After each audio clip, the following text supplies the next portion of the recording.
Shall I give you Miss Brown?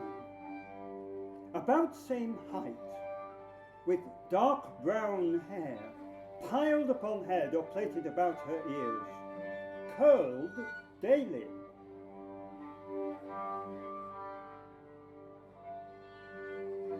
Held in place with dark blue ribbons, make a match with her eyes, white skin, temples, eyelids, cheeks, all exact in sweet proportion, shape and movement elegant, a sense of grace. Without beauty, there could have been no beginning to love. Often, pattern books and cards about her, some French. Colours, textures, designs in scrapbooks, full of sketched gowns, sleeves, hats. Neat, precise work. Pins, scissors and cornelian stone trade implements. The shepherdess dress, a sweet vision. Alert, direct in manner, repartee for small talk. Preferred comedy, only comedy from Shakespeare. Novels full of energy. Byron, favourite poet before meeting, for dynamic action.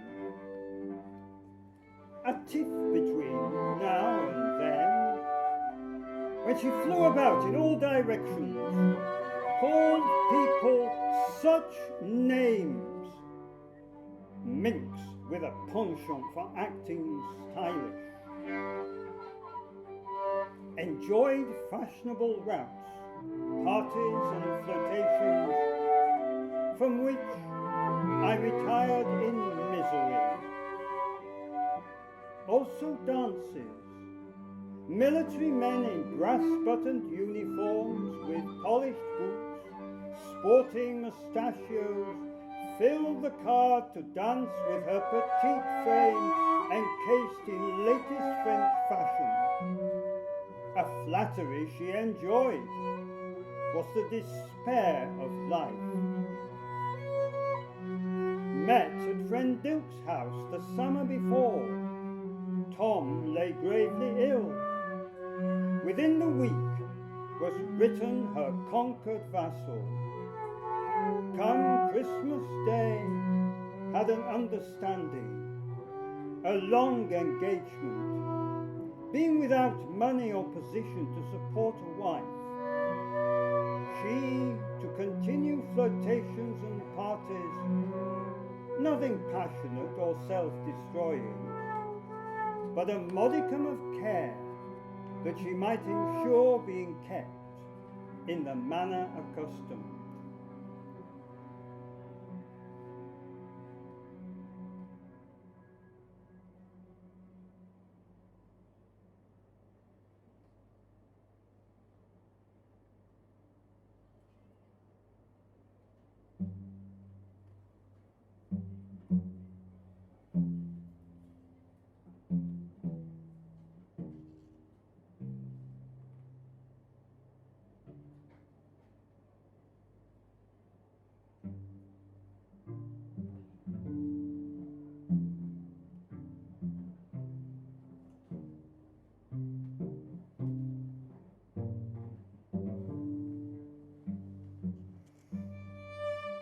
On a visit to Isabella Jones in her oak-panelled rooms, whilst the parrots squawked, heard tell of St. Agnes' Eve, when old wives said a pious maid might dream sight of her future beloved.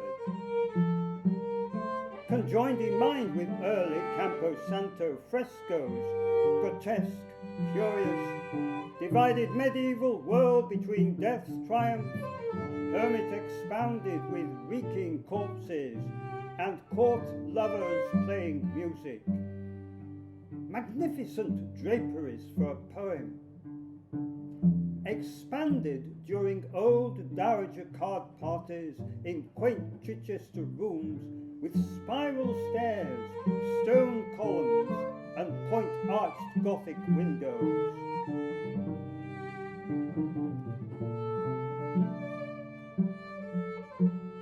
On then to Bedhampton, confined to house with sore throat, as Porphyro came in imagination to glide past iron gate in search of Madeline, closet viewed, rich attire rustling to knees, prayers sleep and lute song wakening, melted into her dream, and long ago into stormy night. Beyond limping hair of frozen winter night, love to endure in summer sun, emblazoned with Fanny, in the beauty of a butterfly. 3 whole days to contain more delight than 50 common years. Brevity, how short the longest life. Slippery decrepitude falls easily into the ground instead of loving arms. Allegory patterned with significance, as Shakespeare knew, textual parallel to deep springs of emotion.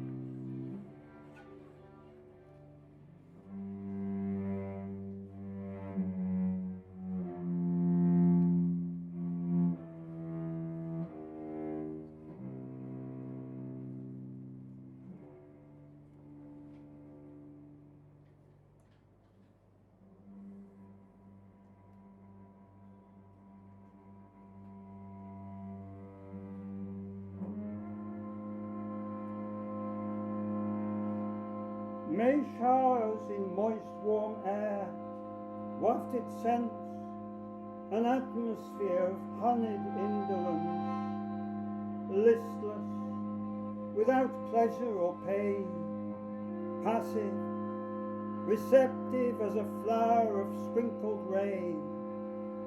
Brown's diligent activity affronted such luxury. Few hours these, where body overpowers mind, and those 3 figures don't come dancing. Love's aching strains, a slow, melancholic lament, short fever fit of heart's ambitions, and demon poetry, which holds in majestic awe long dead poets. These turn the weather of circumstance. Clouds gather, thunder of creation, distant, almost inaudible, rumbles.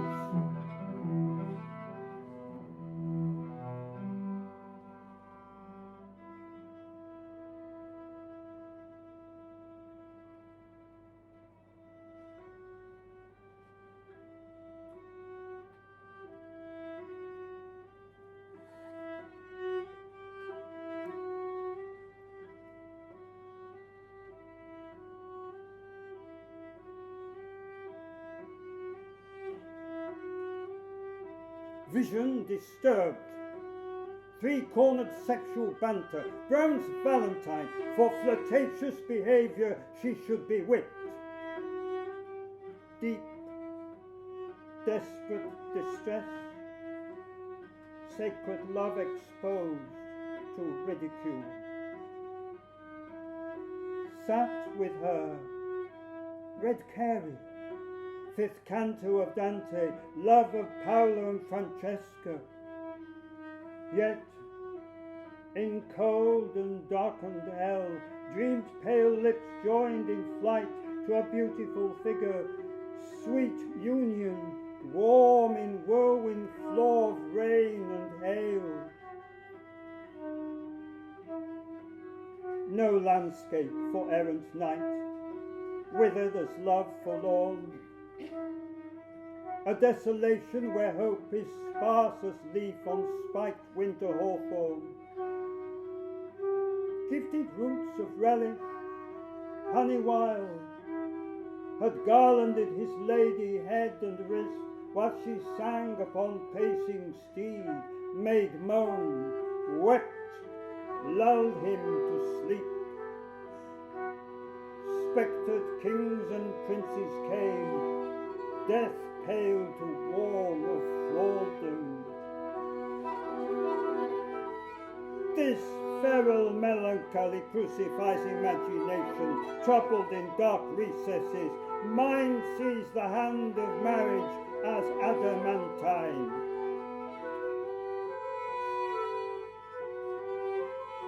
Chained, weeping on top of a rock, Psyche, unsung goddess in her own time, personified a mind's response to art, a soul in making. Tread delicately soft in untrodden regions, shadowy ground, branched thought, new growth in dark cave of skull, wreathed trellis of rose blooms, softly shake in murmuring breeze, living fretwork to the soul, keeps itself awake to all anguish.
Even the melancholy fit, sudden as a cloudburst, or as mist descends upon an April hill, temporal.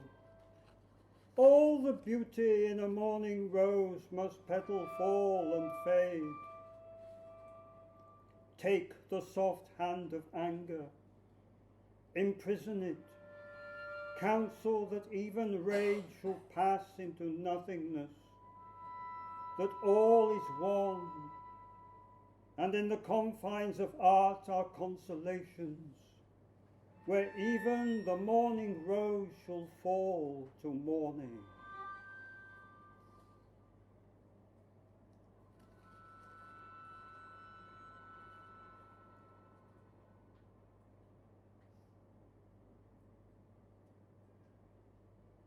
only briefly, may we ever know you, cold pastoral of the potter's craft,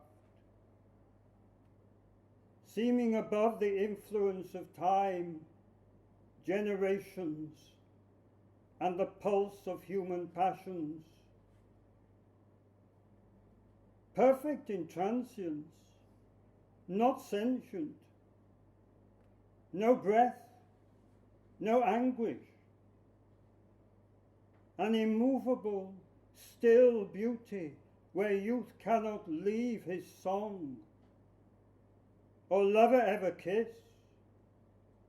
or loved one fade. Immortal, in perfect desolation which touches, inspires, but never can be our heart's brief passage. And, little town, the echo of your silent streets is art, not life.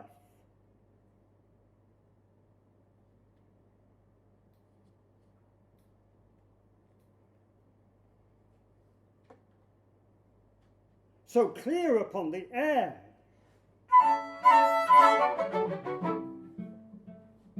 an ecstasy of sound, nightingale lifted from shaded plum across a pastoral of white hawthorn, eglantine, into deep forested imagination, roamed beyond May sunshine into an illusory fancy of eternity, song for emperor or clown, or Ruth in refuge amongst the stubbled alien fields.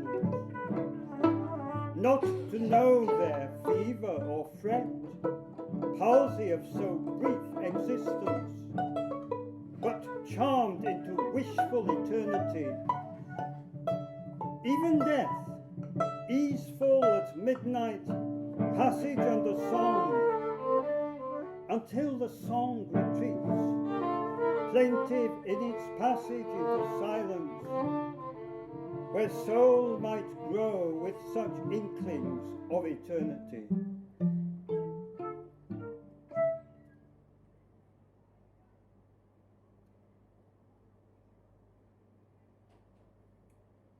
To know her presence close, next door, pillow upon ripening breast, feel its soft flow with tender taken breath, and yet know from dream to reality, penniless. Hard decision to go to Franklin, take up Brown's paid offer to write in tandem a melodrama, Otho the Great, for Keane at Drury Lane. Harnessed to this hack dog cart, other interests activated mind. Burton's Tale, Snake Witch, Lamia. Hermes, in lascivious pursuit of a nymph, found her hidden from view by a Lamia, palpitating snake, Gordian, of dazzling hue, vermilion spotted, golden, green, and blue. Once a woman requested that shape once more on the Corinth road, where she might with new lips seduce young Lycius, mind wrapped like a mantle. Hermes agreed, exchanged access to nymph for Lamia's metamorphosis. A beauty Lycius drank, tangled in her mesh entered Corinth, where Apollonius, teacher and friend, passed in the street. Lycius turned tyrant, demanded sumptuous wedding, boastful hubris, despite her tears, Lamia prepared a glade of palm and plantain trees. Apollonius, uninvited at the wedding feast, fixed her with his eyes. At this touch of cold philosophy, the Lamia fled. Lycius, no longer serpent's prey, had neither pulse nor breath.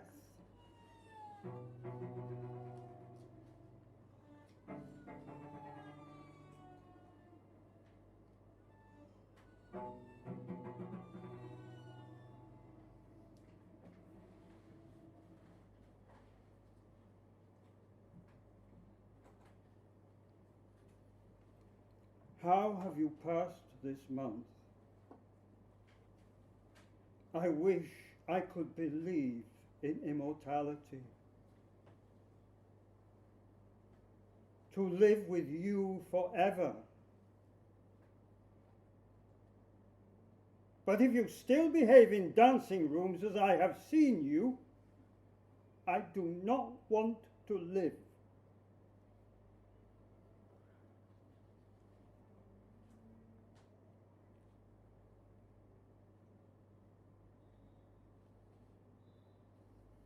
Ascend the steps or die upon the marble floor. Voice of Moneta, goddess of memory, keeper, Titan, temple of fallen Saturn. Your flesh and bone akin to common dust will vanish as the wind-blown chaff. Our glass of life ended before allotted time. Death cold creeps over limbs, grips throat, until toe, tentative onto altar steps, brings life.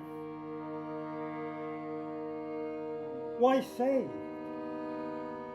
Only those who venom all their days with world's woes may attain this height. Why alone?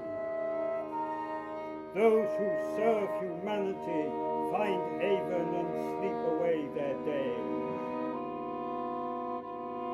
Dreamer weak, fever to yourself. What benefit are you to all the world? A poet is a sage, humanist, physician, pours balm upon earth's ills. A dreamer is distinct opposite, vexates the earth. From veils she revealed a wan face, bright blanched by immortal sickness, deathwards towards no death. Eyes fixed. A poet or careless hectorer in proud bad verse. Only a scarecrow, planted in the fields of time for birds to peck and scoff at, though death has a rattle to scare away the birds. Few may endure in any age, beyond insubstantial pageant, beyond solemn temples of each time, few may sing the sorrows of humanity. Sweet sorrow is always upon Apollo's lyre. Listen.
Even my jealousies have been agonies of love. In the hottest fit, I would have died for you. If I should die, I have left no immortal work to make friends proud of my memory. But I have loved the principle of beauty in all things. In very low estate, not able to raise any sum by the promise of a poem, time past reading, writing, and fretting, the last to be given up. When vaporish, rouse, wash, put on a clean shirt, brush hair, tie shoestrings neatly as if going out, all clean and comfortable, sit down to write. Now contented to read and think, quieter in pulse, scarce content to write the best verses for the fever they leave behind. Will never become attached to a foreign idiom, paradise lost, northern dialect tuned to Greek and Latin. Prefer native music. Chatterton, no French idiom as Chaucer. Milton's cut feet are artful. Hyperion, too many Miltonic inversions, is given up.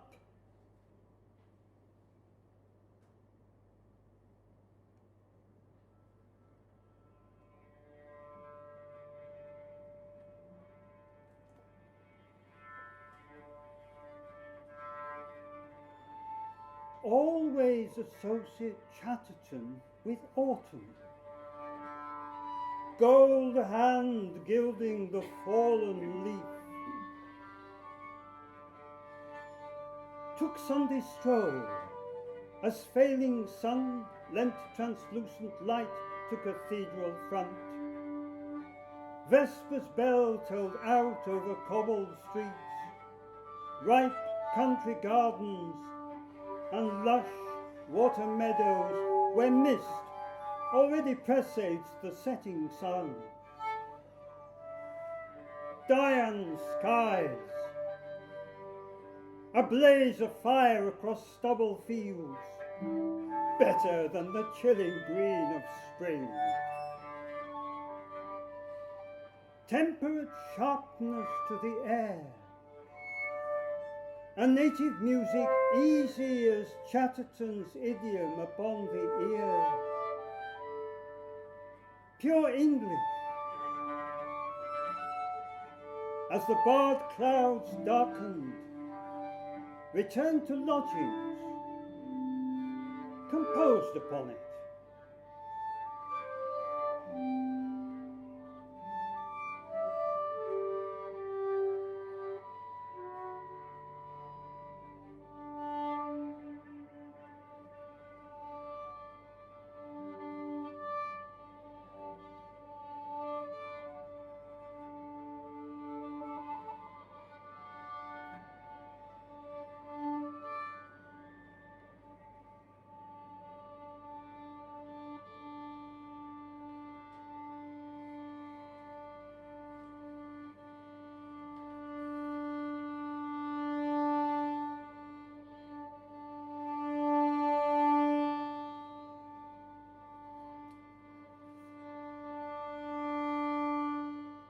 Season of mists and mellow fruitfulness,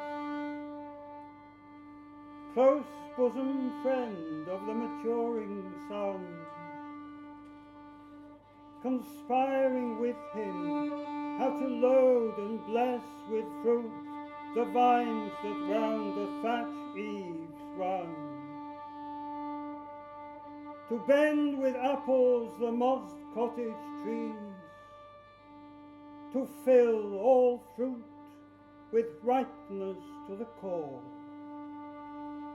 to swell the gourd and plump the hazel shells with a sweet kernel, to set budding more, and still more late flowers for the bees, until they think warm days will never cease, for summer has o'erbrimmed their clammy cells.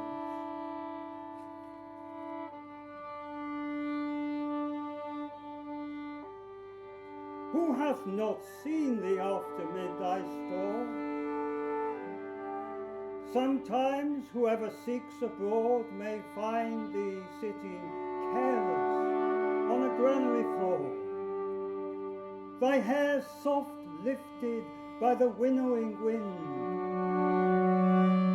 or on a half-reaped furrow sound asleep, drowsed with the fume of poppies, while thy hook spares the next swath and all its twined flowers. And sometimes, like a gleaner, thou dost keep steady thy laden head across a brook, or by a cider press, with patient look, thou watchest the last oozings, hours by hours.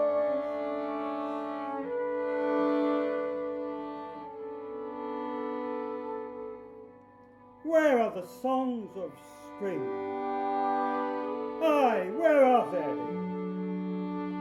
Think not of them. Thou hast thy music too. Whilst barred clouds bloom the soft dying day, and touch the stubble plains with rosy hue, then in wailful choir the small gnats mourn among the river sallows, borne aloft or sinking as the light wind lives or dies.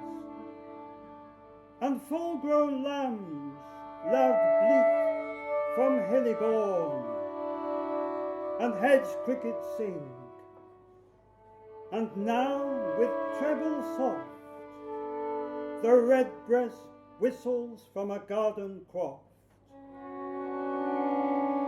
and the gathering swallows twitter in the sky.